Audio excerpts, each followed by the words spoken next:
Maraming humanga sa performance si Sofia Pablo sa All Out Sunday. Pero marami din nakapansin na yung outfit daw niya dito is masyado daw daring. Lalo na nung magkasama sila ni Inigo, no? Marami tuloy ang tumaas ang kilay, no? At sabi ng ilang mga netizens dito, ito, parang ang daring lagi ng suot.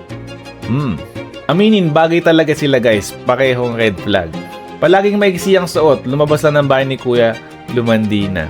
Guys, yung suot kasi niya dito ay inspired po sa Rocky Chick or parang may halong Y2K. Ito po yung mga suotan ng early 2000, no, tulad ni Britney Spears, ni Paris Hilton at iba pang mga Asian chick. Alam mo yung outfit na hindi masyadong balot na balot, no? Para kasing style po ito. Ang kailangan mo lang talagang dalhin is yung sarili mo para maging confident, lumakad at mag-perform. Pang all-out performance talaga yung style ng suotan kasi dito ni Sofia Pablo. Siguro, no, conservative lang yung ibang mga tao. Masyadong kita daw yung gilid dito, yung alam mo yun, yung side niya, backless pa. Dagdag mo pa yung short na maiksi. Performer po si Sofia Pablo. So, depende naman yan kung paano nyo siya tignan. And siguro masyadong bitter lang yung iba dito dahil nakitang masyadong close sila ni Inigo at hinahanapan lang ito ng butas para i-hate talaga si Sofia.